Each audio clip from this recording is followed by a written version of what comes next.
Sveiki, šios pamokos tema reiškinių pertvarkymas.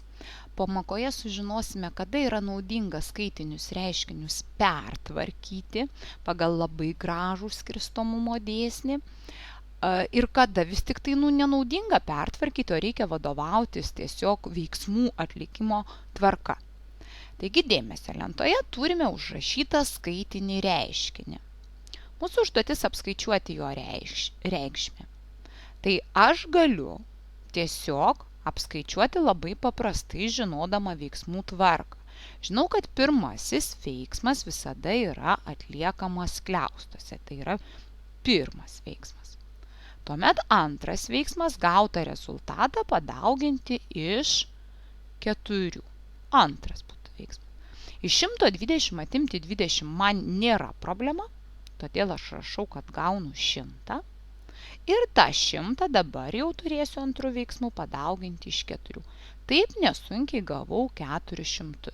Ir šis skaitinis reiškinys, netgi galėčiau sakyti, nenorėjo būti pertvarkomas, nes ir šiaip labai gražiai, atliekant veiksmus pagal eilės tvarką, gaunamas rezultatas.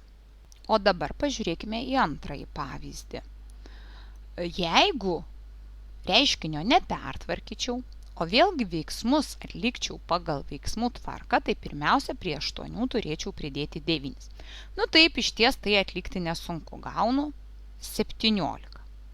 Tuomet 17 jau man reikia dauginti stulpeliu iš 4. O kuris iš mūsų netingi rašyti stulpelį ir dauginti stulpeliu?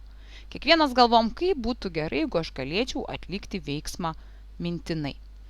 Taigi, lyg ir nėra taip patogu skaičiuoti pagal veiksmų tvarką. Bet jeigu žinome labai gražų skirstomumo dėsnį, mes galime šį reiškinį pertvarkyti ir skaičiuoti šiek tiek kitaip. Dėsnis leidžia mums ne pirmiausia sudėti skliaustuose esančius skaičius ir tuomet padauginti. Bet dėsnis sako, galima paimti pirmąjį dėmenį, padauginti iš daugiklio, tuomet antrąjį dėmenį padauginti iš daugiklio ir gautas sandaugas sudėti. Rezultatas bus lygiai toks pat, jeigu atlikinėsime ir pagal veiksmų tvarką. Taigi šitoje situacijoje aš pabandysiu pasinaudoti dėsniu. Dėsnis sako, kad galiu pirmąjį dėmenį sudauginti su ketvertuku. Taigi aš rašau 8 padauginta iš 4. Tuomet antrąjį dėmenį padauginti iš 4. Tai yra 9 padauginta iš 4. Ir gautas sandaugas sudėti. Žiūrėsiu, gal dabar man pavyks išvengti daugybos stulpelių ir galbūt veiksmą galėsiu atlikti mintinai. 8 padauginta iš 4. Tai tikrai daugybos lentelės veiksmas ir jeigu ir nemokėčiau daugybos lentelį, nekeltų problemų ją žvilgtelti. Taigi 32. Ir reikia pridėti 9 kart 4 taip pat yra veiksmas iš daugybos lentelės. Taigi, vadinasi, man reikia prie 32 pridėti 36. 30 litų ir 30 litų jau 60 litų, dar buvo 2 litai ir 6, tai 8. Tai viso yra 68 litai.